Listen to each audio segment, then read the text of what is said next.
예수께서 서서 외쳐 이르시되 누구든지 목마르거든 내게로 와서 마시라. 나를 믿는 자는 성경의 이름같이 그 배에서 생수의 강이 흘러오리라 하시니 이는 그를 믿는 자들이 받을 성령을 가리켜 말씀하신 것이라. 아멘. 구원받은 백성들이 드리는 예배를 기쁘게 받으시는 하나님, 존귀와 영광을 올려드립니다. 세상에 흩어져 살아가던 저희를 주님의 품으로 불러주시고 평안과 안식과 기쁨을 누리게 하시니 감사를 드립니다. 분주하고 고단했던 세상의 일들을 뒤로하고 이 시간 저희가 온전한 마음으로 삼위일체 하나님께로만 집중하여 예배를 드리기를 원하옵나이다.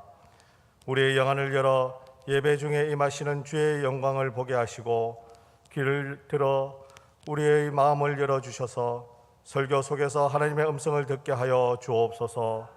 예수님의 이름으로 기원하옵나이다. 아멘.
성실기도관 10편 97편입니다.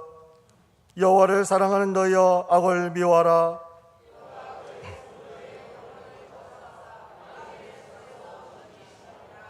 의인을 위하여 빛을 뿌리고 마음이 정직한 자를 위하여 기쁨을 뿌리시는도다.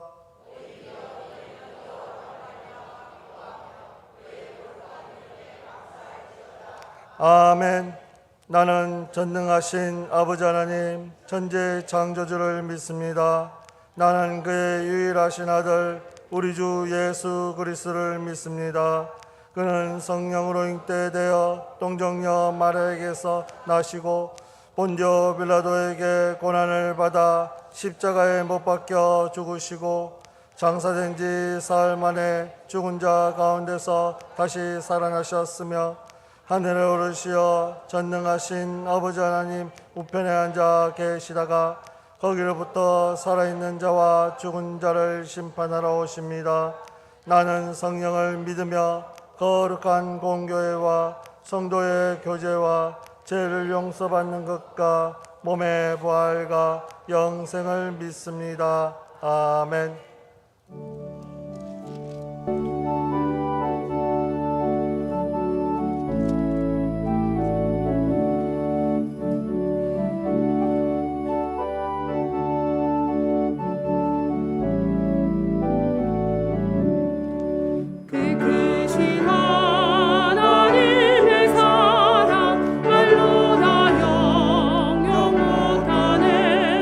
저 높고 높은 별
길이요 진리요 생명 되신 주 하나님 아버지, 저희들을 택하여 주셔서 주 안에 있게 하시고 아바 아버지라 부를 수 있게 하시니 감사합니다.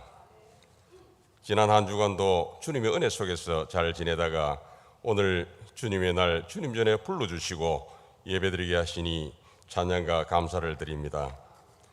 그러나 주님의 한량없는 은혜에도 불구하고 주님의 생각, 주님의 뜻보다도 저희 생각을 앞세웠고 육신의 정욕과 안목의 정욕으로 주님의 부르심에 합당한 삶을 살지 못하였음을 고백합니다. 주님 용서하여 주시옵소서. 순종이 제사보다 낫다고 하셨는데 늘 주님께 순종하고 믿음으로 나아가 승리하는 삶 살게 하옵소서. 주신 것 자족하며 땅의 것에 신경 쓰지 말고 하늘나라의 뜻을 두게 하옵소서. 늘 깨어서 기도하게 하시며 포도나무에 붙은 가지처럼 하나님께 집중해서 하나님으로부터 공급받은 하나님의 권능과 사랑으로 살아가게 하옵소서. 우리의 교만과 탐욕에서 시작되었던 코로나가 조금은 나아진 것 같으나 아직도 갈 길이 먼 것 같습니다. 우리에게 주시는 하나님의 뜻을 깨달아 알 수 있는 지혜를 주시옵고 이 일을 통해서 주님이 이루고자 하시는 선한 계획이 있을 줄 믿습니다. 주님 긍휼히 여겨주시옵고 치유와 회복을 허락하여 주시옵소서. 나라를 위해 기도드립니다. 새 정부가 협치와 국민 통합의 시대를 열어 국민에게 감동을 주는 정치로 공의와 정의로 세워지는 나라 되게 축복 내려 주시옵소서. 핵위협과 미사일 도발로부터 한반도의 평화를 지켜주시옵고 남과 북이 복음으로 하나 되게 하옵소서. 가정을 파괴하며 사회적 갈등과 분열을 조장하며 반기독교적으로 국론을 혼란스럽게 하는 포괄적 차별금지법을 막아주시옵소서. 새로 부임하신 담임 목사님을 중심으로 서로 협력하여 주님의 뜻을 이루어 나가는 문창교회 되게 하옵소서. 각 기관과 부서가 맡은 바 사명 잘 감당하게 하옵시며 유아유치부부터 대학 청년부까지의 학생들, 교육자와 교사로부터 신앙 안에서 잘 양육받아서 하나님을 깊이 만나 하나님을 기쁘시게 하고 하나님 영광을 위해 살아가며 하나님 자녀로서 당당하게 큰 꿈을 꾸며 살아갈 수 있도록 하옵시며 다음 세대의 귀한 일꾼들이 다 되게 하옵소서. 이 일로 수고하시는 교육자와 교사들 한량없는 은혜 내려 주시옵소서. 병마와 영적으로, 물질로, 직장으로, 자녀 문제로 어려움을 당하는 성도들이 있습니다. 형편과 환경을 잘 아시는 주님 회복시켜 주시옵소서. 하늘나라 확장을 위해 전 세계에서 수고하시는 선교사님들 건강 지켜 주옵시며 재정적으로 어렵지 않게 하옵시며 선교의 귀한 열매 많이 맺게 하옵소서. 목사님 영육간에 강건하게 하여 주셔서 사회 가시는데 피곤치 않게 하시고 그 영역을 다하여 주시옵소서. 동력하시는 목사님과 전도사님들도 같은 은혜 내려 주시옵소서. 담임 목사님 말씀 전하실 때 근시 있는 말씀을 선포하게 하시며 그 말씀에 힘입어 온전히 하나님과 동행하며 한 주간 승리하며 살게 하여 주시옵소서. 이 시간 호산나 찬양대의 찬양과 연주를 흠량하여 주시옵고 배우들 한 사람 한 사람 큰 은혜 내려 주시옵소서. 이 예배를 위해 헌신하는 성도들도 주님의 한량없는 은혜 내려 주시옵소서. 이 모든 말씀 우리에게 새 생명 주신 예수님 이름으로 기도드립니다. 아멘.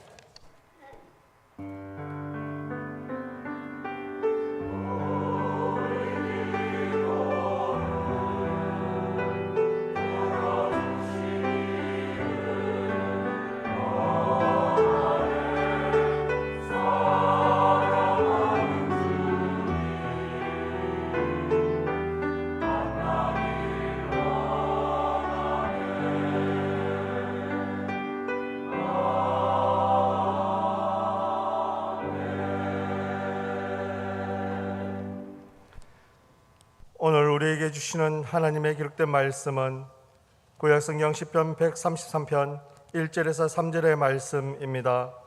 제가 가진 성경 구약성경 901면입니다.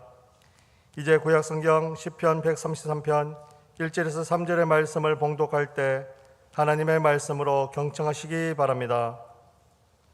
보라, 형제가 연합하여 동거함이 어찌 그리 선하고 아름다운고, 머리에 있는 보배로운 기름이 수염 곧 아론의 수염에서 흘러서 그의 옷깃까지 내린 같고, 헐몬에 있으리 시온의 산들에 내린 같도다.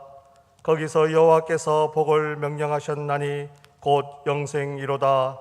아멘.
아멘. 우리 호산나 찬양대 귀한 찬양 감사드립니다.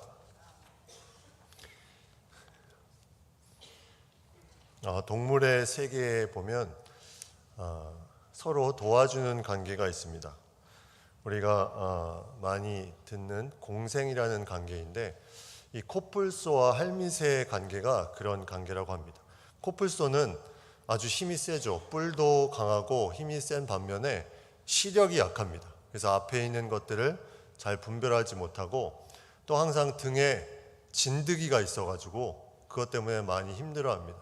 근데 이 코뿔소를 도와주는 존재가 있는데 바로 할미새라는 존재. 할미새는 이 코뿔소가 잘 분별하지 못하는, 그 눈이 어두워서 잘 보지 못하는 것들을 위험 요소들을 알려줍니다. 그리고 등에 있는 진드기들을 하나씩 제거해 주는 역할을 하죠. 반면에 이 코뿔소는 이 할미새가 천적으로부터 공격당하는 것을 보호해 줍니다. 이런 서로 간에 도와주는 관계를 공생관계다, 그렇게 말합니다. 우리 인간 사회도 이러한 공생관계들이 많이 있죠. 우리가 잘 아는 자동차 왕으로 불리는 미국의 포드 창설자인 헨리 포드가 이런 말을 했습니다. 같이 모이는 것은 시작을 의미한다. 같이 협력해서 일하는 것은 성공을 의미한다. 같이 모이는 것은 시작을 의미하고 같이 협력해서 일하는 것은 성공을 의미한다. 이거는 왜 그런 의미로 말을 했을까? 사람이 혼자서 무언가를 하기 어렵고 같이 모였을 때 이것이 더 힘이 되고 협력해서 나아갈 때 그것이 성공에 이르기에 쉽다는 그런 얘기죠. 우리가 친밀해지고 이렇게 협력해서 나아가는 많은 수단들이 있습니다. 우리가 학창시절에부터 보면 학교에서 청소를 하자. 그러면 청소하기 위해서 다 모여서 분담을 해서 협력해서 하죠. 환경미화를 하자. 그러면 그것도 마찬가지로 서로 간에 무언가를 하기 시작합니다. 주로 이제 남성들 같은 경우는 학창시절에 요즘은 운동이나 게임이나 이런 것들로 많이 친밀해지고 조금 나이가 들어서 청년이 되고 이제 결혼할 나이가 되면 서로 이제 동호회나 동창 모임 이런 것들을 통해서 조금 더 이제 친밀해지는 부분들이 있죠. 그리고 작년이 되면 같이 이제 등산도 가고 여행도 가고 밥을 같이 먹고 이렇게 이제 단톡방도 만들고 이러면서 서로 간에 친밀해지는 부분들이 있습니다. 근데 여성들은 조금 다르죠. 여성들은 학창 시절에는 이제 말을 통해서 수다를 통해서 많이 친밀해집니다. 이제 청년 그리고 이제 결혼할 나이에도 마찬가지로 이 수다로 많이 친밀해지죠. 장년이 돼서도 똑같이 말하는 것으로 많이 친밀해집니다. 이런 차이가 있지만 중요한 거는 친밀해지기 위해서 무언가 인간이 동물처럼 서로 돕고 나아가는 관계성 속에서 계속 살아가게 된다는 거죠. 그래서 경쟁과 차별과 갈등을 이겨내는 그 부분을 우리가 연합이라는 말을 많이 씁니다. 그래서 국제연합, 유엔도 이런 연합된 나라라는 의미를 가지고 있죠. 이 연합이라는 말은 서로 간에 잘 하나가 돼서 뭉친다는 말인데 오늘 성경에 이 연합에 대한 부분들이 나와 있습니다. 오늘 성경 말씀은 이 시제를 보면 뭐라고 되어 있냐면 성전에 올라가는 노래다. 성전에 올라가는 노래가 시편 120편부터 134편까지 15개가 있는데 그 중에 하나인데 이 하나는 특별히 중요한 게 다른 내용을 얘기하는 것이 아니라 성도 간의 연합에 대한 부분을 노래하고 있어요. 그래서 결국 어디서 모이냐면 시온이라는 곳에서 집중해서 모이는 그곳에 집중해서 이 연합의 아름다움을 표현하고 있습니다. 4세기의 교부였던 어거스틴이 이 시편을 통해서 뭐라고 말했냐면 이 시편이 수도원을 탄생시켰다 이렇게 말합니다. 수도원은 세상과 떨어진 곳이죠. 근데 세상과 떨어져서 그곳에서 살아갈 수 있는 가장 큰 핵심적인 요인이 공동체성이라는 공동체성. 그 공동체성이 이 시편 133편을 통해서 그것을 강조하고 그것을 통해서 사람들이 모여서 누리게 되는 부분들을 가지고 갔다. 그래서 이 시편 133편은 너무나 중요한 고백이라는 거죠. 성전에 올라가는 노래에서 했던 고백의 노래들. 오늘 1절 말씀에 보면 형제가 연합하여 동거함이 어찌 그리 선하고 아름다운고. 연합하여 동거한다. 형제가, 여기서 말하는 형제는 믿는 사람들을 말합니다. 믿는 사람들이 연합해서 동거한다. 이거는 같이 산다는 의미가 아니라 서로 친교하고 교제를 나누는 것을 말합니다. 그것이 얼마나 선하고 아름다운가. 성도들이 모여서 공동체를 이루고 함께 서로 교제하는 것이 얼마나 선한 것이냐, 얼마나 아름다운 것이냐, 이거는 이렇게 해석을 할 수도 있지만 또 다른 의미로는 보기에도 너무나 선하고 아름답다, 이렇게 해석할 수도 있습니다. 그 공동체가 그렇게 나아가는 부분들이, 서로 연합해서 동거하는 부분들이 선하고 아름답게 비춰진다는 거죠. 여기에 두 가지 비유의 말씀을 하는데, 첫 번째 비유가 기름입니다. 기름은 이스라엘 백성들에게는 사람들에게 그것을 부었을 때는 환영하고 손님을 맞이하는 그런 의미를 가지고 있습니다. 그래서 시편 23편 5절에 주께서 내 원수의 목전에서 내게 상을 차려주시고 기름을 내 머리에 부으셨으니 내 잔이 넘치나이다. 상을 베푸시고 기름을 부으셨다. 이거는 크게 환영하는, 영접해주는 그런 의미입니다. 기름이 흘러 넘친다는 것은 엄청나게 큰 환영을 해준다는 거죠. 근데 이 기름에는 두 가지 중요한 의미가 있습니다. 첫 번째 의미는 뭐냐면, 기름을 부었다는 것은 택함을 받았다라는 뜻이 있습니다. 택함을 받았다. 우리 구약 성경에 보면 왕이나 제사장이나 또 선지자나 이렇게 세움을 받을 때는 기름 부음이 있습니다. 그거는 다시 말하면 이 사람이 그 직분에 택함을 받았다는 것을 그렇게 상징적으로 나타내는 거예요. 그리고 또 하나의 의미는 거룩함의 의미입니다. 거룩함. 모세가 계속해서 대제사장 아론에게 그 아론의 제사장 위임식 때 기름을 부으면서 그를 거룩하게 합니다. 그리고 성소에 관련된 모든 관련된 기구들을 기름을 바르면서 거룩하게 하는 내용이 구약 성경에 나오죠. 이 기름이 어떻게 전해갔냐면, 수염 곧 아론의 수염에 흘러서 내려갔다, 이렇게 말하고 있습니다. 이 수염이라는 것은 아주 상징적인 그런 것입니다. 구약시대의 수염은 그 사람의 위엄과 존귀를 나타내는 그런 의미가 있어요. 그래서 아론의 수염에 흘러갔다는 것은 그만큼 거룩한 기름이 위엄과 존귀를 그 사람에게 전해주고 있고 그것을 나타내고 있다는 것을 우리가 생각해 보게 됩니다. 신학자 아서바이저라는 사람이 이 부분에 대해서 이렇게 얘기를 했습니다. 거룩한 기름이 거룩한 몸의 상징인 수염을 타고 지상에서 가장 아름다운 옥기까지 흘러내리는 거룩하고 아름다운 모습이 시각적 언어를 통해 생생하게 묘사되고 있다.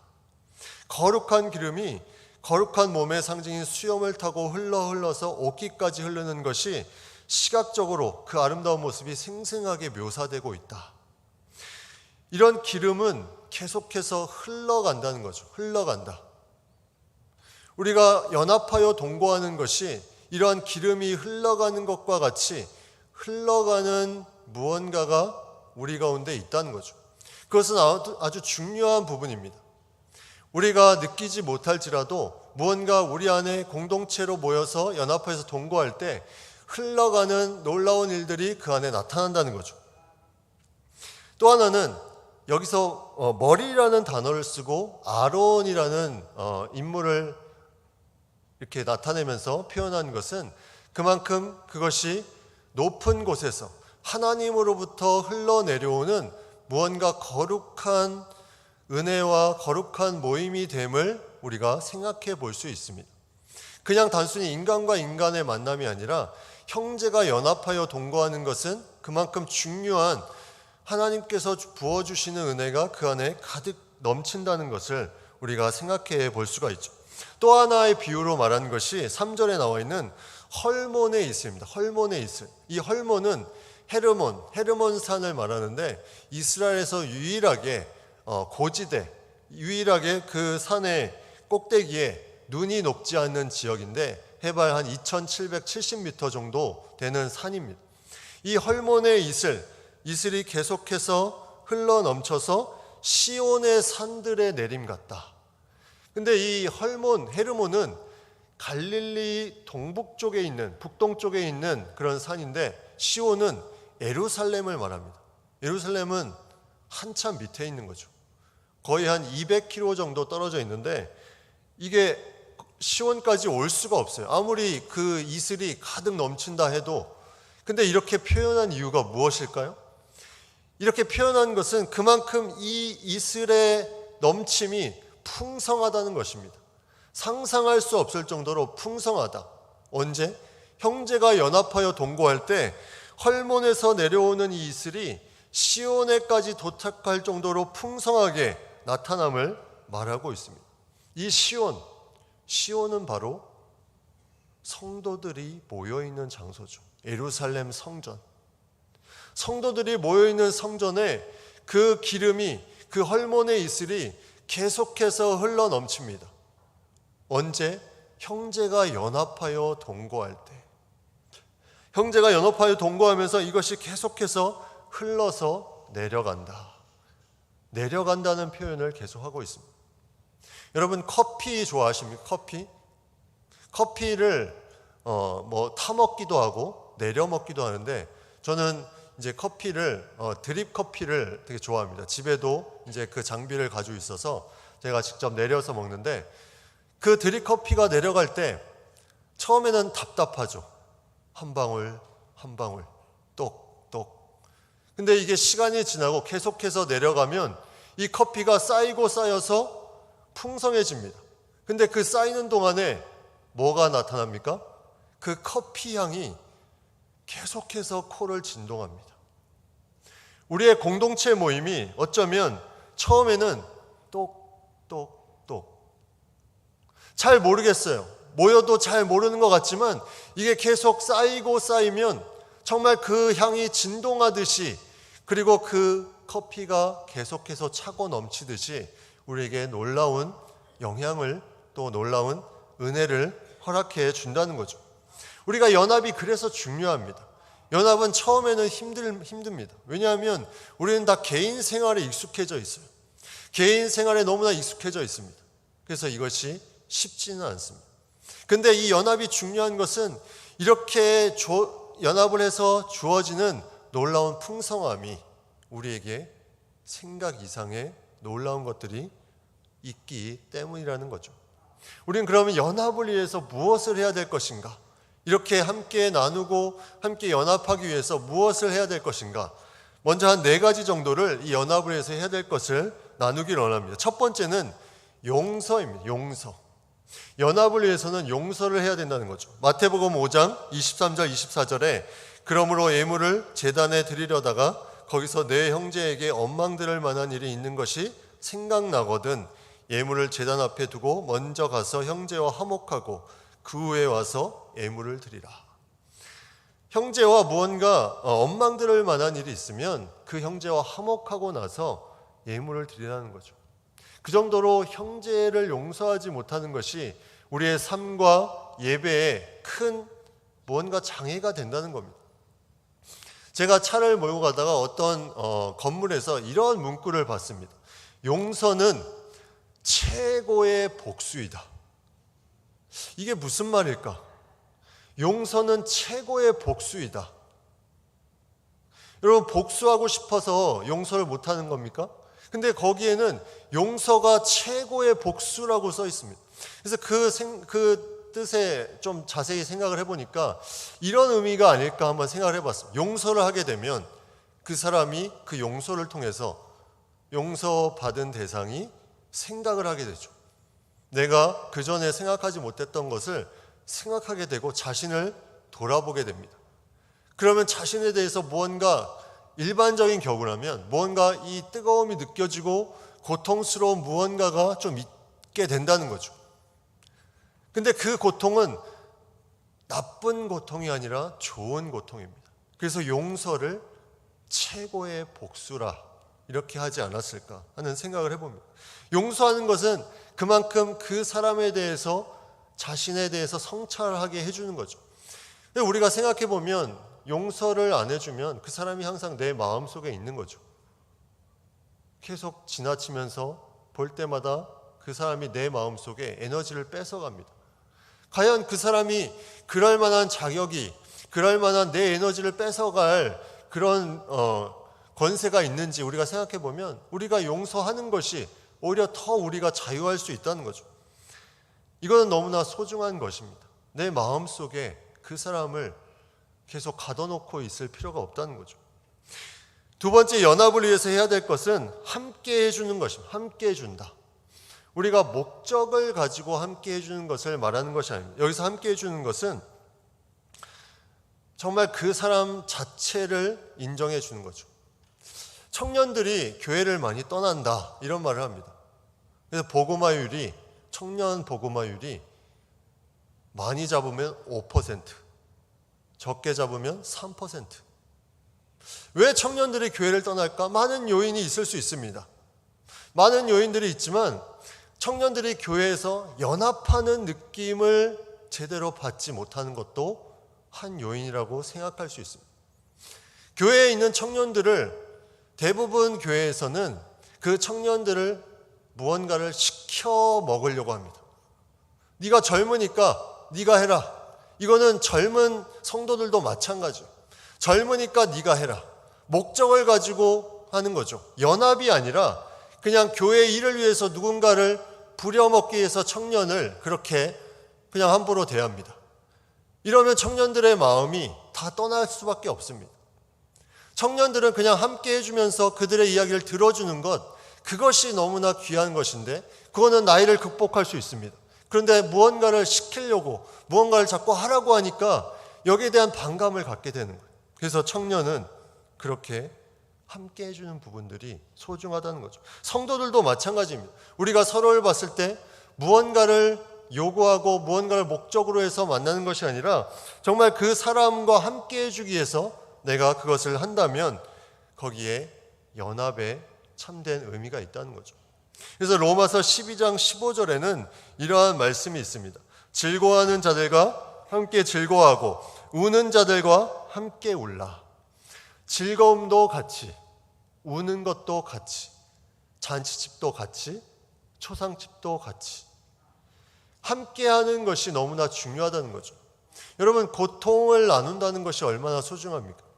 누군가 어려울 때 그 사람에게 정말 작은 마음을 한번 주면 그 사람이 얼마나 고마워하겠습니까? 그래서 전도서에는 네가 잔치집에 가는 것보다 초상집에 가는 것이 더 낫다고 기록할 정도로 그 사람의 그런 아픔을 함께 나눠주는 것이 너무나 소중하다는 거죠. 함께 해주는 것 그 자체로, 거기서 뭘 한다는 게 아니라 들어주고 함께 해주는 것, 이것이 연합을 위해서 해야 된다는 것입니다. 세 번째는, 연합을 위해서 해야 될 세 번째는 겸손한 마음으로 남을 낮게 여기는 것입니다. 빌립보서 2장 3절에 아무 일에든지 다툼이나 허영으로 하지 말고 오직 겸손한 마음으로 각각 자기보다 남을 낮게 여기고, 겸손한 마음으로 각각 자기보다 남을 낮게 여긴다. 과연 이 말에 참된 실천은 무엇이 있을까? 겸손한 마음으로 자기보다 남을 낮게 여긴다. 우리는 쥐라는 게 있습니다. 그리고 교회도 직위라는 게 있죠. 근데 그 직위를 내가 잘못 사용하면 그 직위를 통해서 내가 지배하려고 하는 경향들이 있습니다. 누군가를 고치려고 하는 경향들이 그 마음에 생기는 거죠. 이거는 교만한 모습의 특징입니다. 내가 무언가 지위를 이용해서 누군가를 고치겠다. 이거는 상당히 성서적으로 맞지 않는 부분입니다. 우리는 겸손한 마음으로 남을 낮게 여기는 것은 내가 무언가 이상한 부분이 발견되더라도, 지적할 부분이 있을지라도 거기에 대해서 내 눈높이를 낮추고 그 사람을 기대하고 기도해 주는 것, 이것이 겸손한 마음으로 남을 낮게 여기는 것이죠. 그래서 다른 사람을 위해서 내가 할 수 있는 말을 참을 수 있는 것, 이것이 겸손한 마음으로 남을 낮게 여기는 것입니다. 교회에는 많은 직분자들이 있습니다. 그리고 중직자들이 있습니다. 근데 중직자들이 정말 그 마음속에 겸손한 마음으로 남을 낮게 여길 때 여기에 진정한 연합이 있다는 거죠. 근데 계속 위에서 지배하려 하고 무언가 시키려고 하고 그렇게 수직적인 구조로 생각하면 결국은 이 연합이 이루어질 수가 없습니다. 사람들이 상처를 받게 된다는 거죠. 자신이 낮아지면서 먼저 그것을 기대하고 기도해 줄 수 있는 것, 이것이 겸손함으로 남을 낮게 여기는 것입니다. 이거는 목사부터 마찬가지입니다. 모든 항존직, 이 모든 겸손한 마음으로 나아갈 수 있다는 것이, 남을 낮게 여기는 것은 다른 것이 아닙니다. 어떤 사람이 뭘 부탁했을 때 내 시각으로 그것을 잘라내는 것이 아니에요. 누군가 무엇을 부탁하면 그런 항존직에 있는 분들은 그 말을, 내 모든 가치, 내 모든 지위를 내려놓고 그 말을 들어주는 거예요. 그 부탁에 응해주는 것, 그것이 겸손한 마음으로 남을 낮게 여기는 것입니다. 그래서 교회의 직분은 그런 의미에서 중요한 거예요. 다스리고 지배하는 직분이 아니라 누군가 쉽게 부탁할 수 있는 것이 항존 직분입니다. 그 직분을 그렇게 해서 섬긴다면 교회 연합이 이루어지게 된다는 거죠. 아브라함의 모습을 보십시오. 아브라함은 그가 하나님의 종으로서 그 가나안 땅에 들어가서 많은 일들이 있었고, 또 거기에서 서로 간에 가축 간의 싸움이 있었는데, 롯에게 한 말이, 내가 좌하면 나는 우하고 네가 우하면 나는 좌할 것이다. 이게 바로 겸손한 마음으로 남을 낮게 여기는 거죠. 우리가 연합을 위해 해야 할 건 네 번째는 선한 일을 행하는 것이죠. 선한 일. 히브리서 13장 16절, 오직 선을 행함과 서로 나누어 주기를 잊지 말라. 하나님은 이 같은 제사를 기뻐하시느니라. 여기에 놀라운 말씀이 있습니다. 선을 행하고 나누어 주는 것이 제사라고 말했다는 거죠. 제사. 제사는 하나님께 드리는 것인데, 이 선을 행하고 나누어 주는 것이 제사와 같다. 그래서 예수님이 그런 말씀을 하셨죠. 지극히 작은 자 하나에게 한 것이 내게 한 것이다. 선을 누구에게 베풀고 나누어 주는 것, 이 지극히 작은 자 하나에게 하는 것이 바로 내게 한 것이다. 이 말씀을 하고 있습니다. 예수님께서는 주는 것이 받는 것보다 복되다라는 말씀도 하셨죠. 그래서 선한 일을 행하고 그 사람을 위해서 무언가 베풀 수 있으면 이것이 연합을 위해서 너무나 중요하다. 성경은 이렇게 서로 화평하고 화목해 되는 것에 대해서 많은 말씀들이 있습니다. 로마서 12장 18절에 할 수 있거든 모든 사람으로 더불어 평화하라. 할 수 있거든. 근데 다른 말씀에는 할 수 있거든이 무슨 말이냐? 믿는 자에게는 능치 못할 일이 없는 일. 근데 여기서는 할 수 있거든 모든 사람으로 평화하라. 다시 말하면 모든 사람하고 평화하기는 어렵다는 거죠. 어렵다. 쉽지 않다. 할 수 있거든. 근데 쉽지 않음에도 불구하고 계속해서 연합을 위해서 나아가야 되는 부분들이 우리에게 있어야 된다는 거죠. 그랭이질이라고 들어보셨습니까? 그랭이질 기법이라고 이 공사할 때 쓰는 기법이, 예전에 많이 썼던 그런 기법인데, 흙바닥 위에 이제 무언가 건축물을 지을 때 기둥을 세우면 이 기둥이 흔들흔들 거리죠. 오래 가지 못합니다. 그래서 거기에 기둥을 고정시키기 위해서 주춧돌을 먼저 놓습니다. 그 돌 위에 딱딱한 것에 세우기 위해서. 근데 이 주춧돌이 균일하지가 않아요. 뭔가 울퉁불퉁하고 좀 이제 모가 나 있는 것도 있고 서로 다 다릅니다. 그래서 이 주춧돌을 깎아야 이 나무가 딱 들어가는데, 돌을 깎지 말고 나무를 깎는 게 훨씬 편하잖아요. 그래서 나무를 깎아서 이렇게 세워놓는 기법. 그래서 그 돌에 딱 맞춰서 세우는 기법. 이것이 바로 그랭이질이라고 합니다. 근데 이 그랭이질은 서로 간에 이것이 잘 맞물려서 이게 딱 고정이 되는 거예요. 서로 간에 울퉁불퉁한데 이것이 서로 간에 딱 맞물려서 잘 설 수 있는 것. 이것이 너무나 귀한 그런 공법이었다는 거죠. 우리가 제주도 같은 데 가보면 바람이 많은데 바위와 바위가 이렇게 서로 담을 쌓고 있는데 흔들리지 않습니다. 왜 그럴까요? 서로 모가 난 부분들을 서로 연결해 주면서 잘 맞물려서 견고하게 지탱해 주기 때문이죠. 우리는 다 모가 난 존재입니다. 서로 인간들이 다 모가 났어. 근데 이게 서로 간에 맞물려서 지탱을 해주면 그 안에 견고하게 그것을 이겨나갈 수 있다는 거죠. 예수님께서 우리의 이런 화평을 위해서 오셨다, 이렇게 말씀합니다. 화평을 위해서 오셨다. 예수님이 십자가에 달리시기 전에 기도하신 내용이 있습니다. 그 기도 내용에도 우리의 연합을 위해서 기도하셨다는 사실. 요한복음 17장 21절 22절에 아버지여 아버지께서 내 안에 내가 아버지 안에 있는 것 같이 그들도 다 하나가 되어 우리 안에 있게 하사 세상으로 아버지께서 나를 보내신 것을 믿게 하옵소서. 내게 주신 영광을 내가 그들에게 주었사오니 이는 우리가 하나가 된 것 같이 그들도 하나가 되게 하려 함이니이다. 예수님이 십자가에 달려 돌아가시기 전에 하나됨을 위해서 계속해서 기도하셨다는 거죠. 성도들의 하나됨을 위해서. 이것은 너무나 중요합니다. 하나님께서 우리의 하나됨을 위해서 예수님을 이 땅에 보내주시고 예수님이 십자가에 달려 돌아가시기 전에 겟세마네 동산에서 이 기도를 드리셨다는 거죠. 우리는 그리스도의 그 능력으로 그 피로 우리는 맞물릴 수가 있습니다. 영적 글행이질이 우리가 하나님과의 사이에서 또 우리 서로 간에 이것이 가능하게 해줬다는 거죠. 전에는 멀리 있었지만 이제는 그리스도의 피로 이것이 가까워지는 사이가 바로 우리의 성도의 모습이라는 것입니다.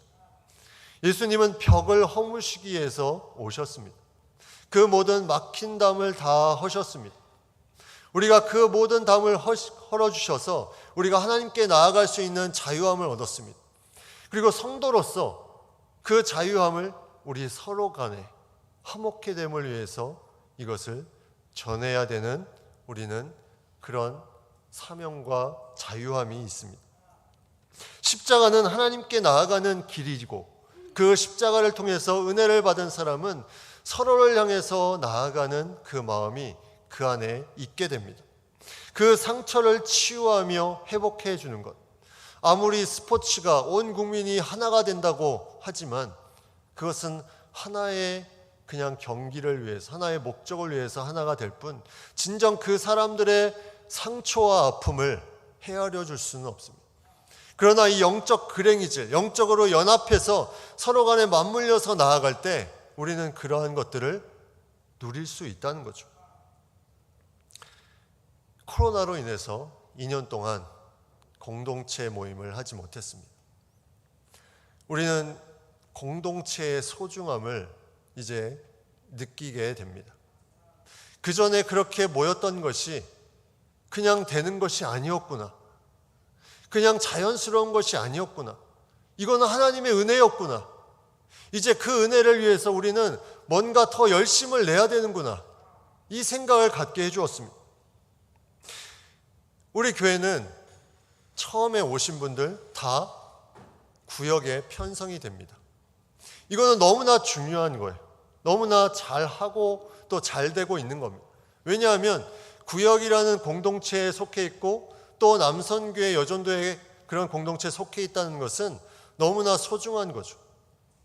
그래서 그 안에 경조사, 슬픈 일, 또 기쁜 일을 나누고 서로 간에 이제 관계성을 맺어갑니다. 근데 이제 우리가 여기서 조금 더 생각해 볼 필요가 있습니다. 과연 공동체가 어떤 모습이어야 될까? 공동체가. 많은 프로그램으로 공동체가 운영이 됩니다. 근데 이제 공동체는 프로그램으로 운영하는 모임이 돼서는 안 돼요. 이제 우리의 공동체는 하나님이 기뻐하시는 공동체의 원안을 찾아야 됩니다. 대안이 아니라 원안을 찾아가야 된다는 거죠. 그 원안은 어디에서 찾을 수 있을까? 그 원안은 성경에서 찾을 수 있습니다. 성경에서. 성경의 초대교회 공동체의 그 모습을 우리는 따라가야 된다는 거죠. 이제는 어떤 수동적이고 약간 수비적인 공동체였다면 좀 더 적극적이고 좀 더 도전적인 공동체로 우리가 나아갈 필요가 있다는 겁니다.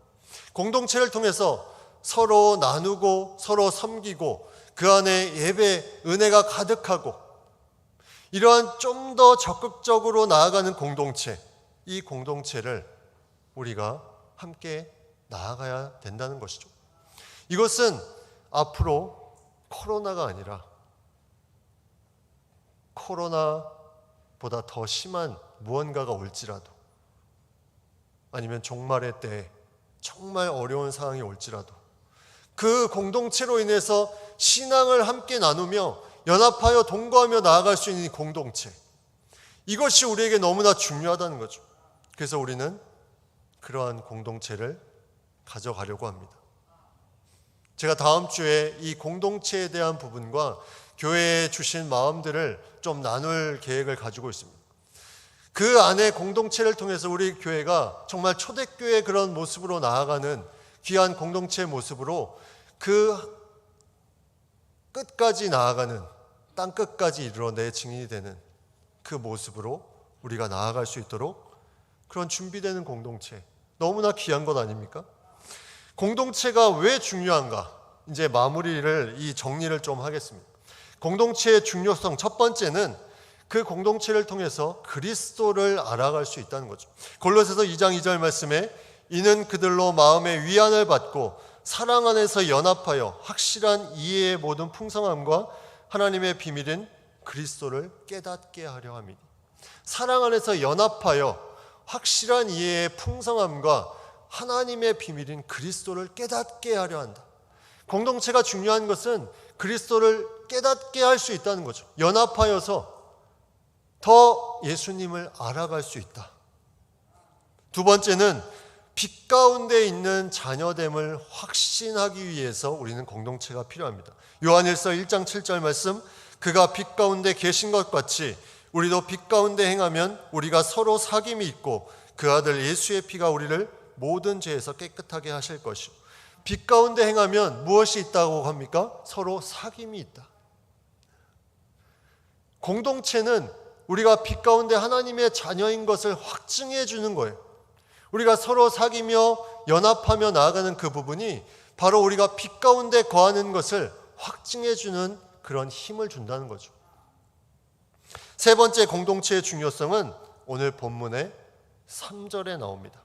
3절 후반부에 보면 거기서 여호와께서 복을 명령하셨나니 곧 영생이로다. 거기가 어디입니까? 성도들이 연합하여서 동거하고 연합하면서 교제하는 그 공동체, 성전을 말하고 있습니다. 모여있는 성도들이 모여있는 공동체, 거기서 여호와께서 복을 명령하셨나니 영생이다. 공동체를 통해서 영생을 주신다는 거죠. 우리가 그 공동체가 그냥 모여서 함께 나누고 그냥 즐거워하는 그것이 아니라 그 안에 놀라운 영적인 복이 있다는 것입니다. 오늘 말씀은 우리에게 너무나 귀한 말씀입니다. 성전에 올라가면서 부르는 노래, 성도의 교제가 이 노래를 통해서 흘러넘칩니다. 그리고 그것의 중요성을 우리에게 말하고 있습니다. 하나님께서 우리에게 주시는 이 공동체의 놀라운 은혜들, 그리스도를 알아가며 빛 가운데 있는 자녀됨을 확신하며 또 그 안에 영생을 얻는 놀라운 은혜까지 얻는 공동체, 우리가 이제는 이 공동체에 더욱더 힘써야 될 때입니다. 우리 교회가 그러한 공동체에 한 사람 한 사람으로 든든한 기둥과 같이 서나가는 복된 교회가 되기를 간절히 바랍니다. 하나님, 우리에게 공동체가 너무나 소중합니다. 하나님의 은혜로 저에게 귀한 공동체를 주셨습니다. 그 공동체를 통해서 그리스도를 더욱더 알아가고 또 빛 가운데 있는 자녀됨을 확신하며 영생을 얻게 되는 놀라운 은혜를 허락하셨습니다. 그 은혜를 더욱더 사모하며 이제 공동체의 모임을 함께 해나가기를 원합니다. 저희 교회 그러한 공동체들이 더욱더 초대교회의 모습처럼 온전히 하나님께서 기뻐하시는 공동체로 나아갈 수 있게 도와주시고 그것을 통해서 하나님의 놀라운 복을 누리는 아름다운 선한 공동체들로 나아갈 수 있도록 은혜를 베풀어 주시옵소서. 예수님의 이름으로 기도드립니다. 아멘.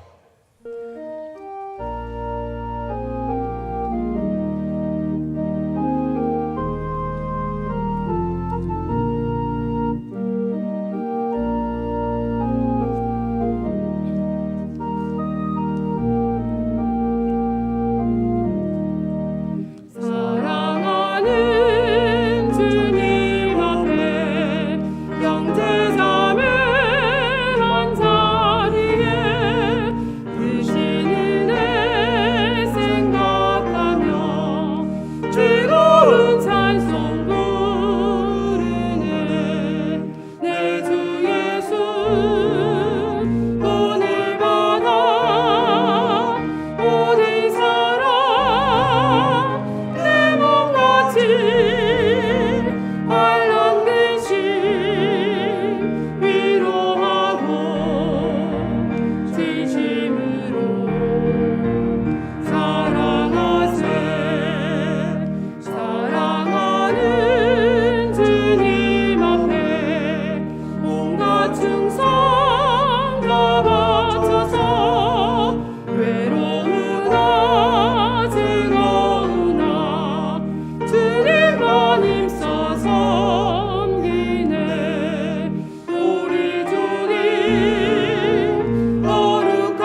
거룩하신 하나님 감사를 드립니다. 한 주간 은혜 가운데 저희를 지키시고 보호하시고 인도하여 주셔서 다시 주님 앞에 나와 예배하게 하심을 감사를 드립니다. 이 예배를 받으시고 우리 안에 기쁨과 감사함이 넘치게 하시며 이 예배의 삶이 우리의 삶 가운데도 이루어져서 우리의 삶이 하나님을 영화롭게 하며 하나님께 영광 돌리는 귀한 삶으로 나아갈 수 있도록 은혜를 베풀어 주시옵소서. 이 시간 귀한 마음을 담아서 정성을 담아서 예물을 드립니다. 주님께서 이 예물을 받으시고 이 예물이 쓰이는 곳마다 하나님이 놀라운 역사로 많은 영혼들이 일어나며 많은 영혼들이 새 생명을 얻으며 많은 영혼들이 성장케 되는 은혜를 더하여 주시옵소서. 드린 손길을 기억하여 주시옵소서. 너희들의 삶과 가정과 기업에 하나님의 한량없는 복을 내려주시고 특별히 개인적으로 기도하고 간구하는 것들, 육신의 아픔들, 마음의 아픔들, 여러 가지 기도하고 주님 앞에 간절히 나아가는 부분들까지도 하나님께서 선한 것으로 응답하여 주시옵소서. 드린 손길과 모든 삶과 또 모든 시간들까지도 하나님의 중심을 두고 나아가는 우리의 모습이 되게 하여 주시옵소서. 예수님의 이름으로 봉헌 기도 드립니다. 아멘.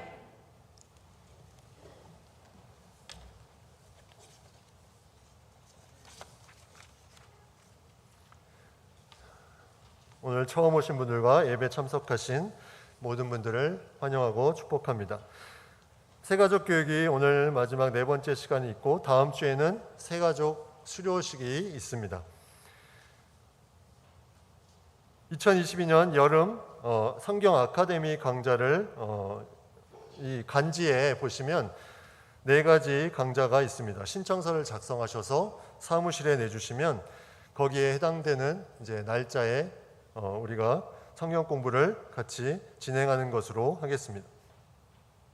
주소가 변경되신 분이 있으면 주소 변경된 부분을 적어서 교회 사무실로 제출을 해주시기 바랍니다. 저희가 구역별로 주소가 많이 섞여 있어가지고 이걸 좀 정리하기 위함이니 꼭 잊지 마시고 주소를 제출해 주시면 좋겠습니다. 오늘 3개 교회 위임 감사 예배가 오후 3시에 있습니다. 이번 주 토요일 날 경남 어린이 대회가 있습니다. 아동부에서 20명 정도 어린이가 참여를 하게 되는데 그 어린이들이 귀한 시간을 보낼 수 있도록 기도해 주시기 바랍니다. 장례가 있습니다. 지난 24일 날 정금석 성도님 별세하시고 장례를 치루었고 또 27일 날 우리 조명자 권사님 모친 되시고 배강서 안수 집사님 빅모 되시는 전마림 은퇴 집사님 타교의 이제 어머님인데 우리가 오늘 1시 30분에 위로 예배를 이제 드리러 부산 시민 장례식장으로 같이 가서 이제 장례를 해 드립니다. 우리 같이 기도해 주시고 위로해 주시길 간절히 바랍니다. 강단 꼭꼭지 해 주신 가정 감사를 드립니다. 다 같이 일어나셔서 주제 찬양 같이 드리겠습니다.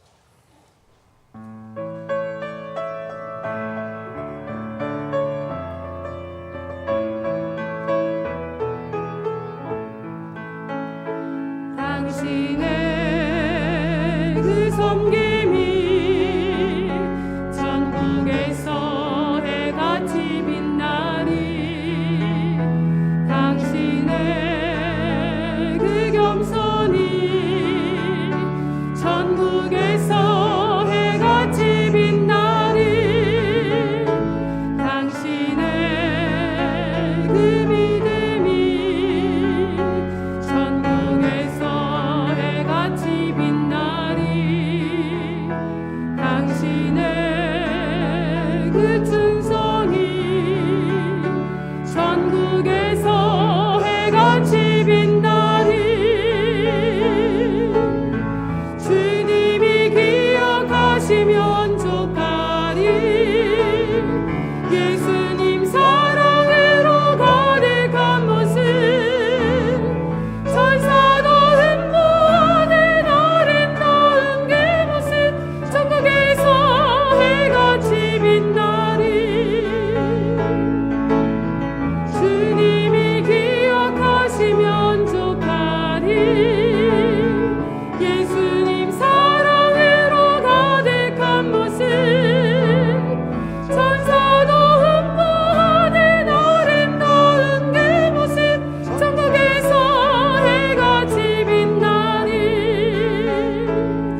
예수 그리스도의 은혜와 하나님 아버지의 놀라우신 사랑과 성령님의 감화 감동 교통 역사하심이 공동체 안에서 하나님이 주시는 놀라운 복을 누리며 나아가기를 원하는 우리 모든 성도들과 각 가정과 교회 위에 이 나라와 이 민족 위에 이제부터 영원토록 함께 하시기를 간절히 축원하옵나이다.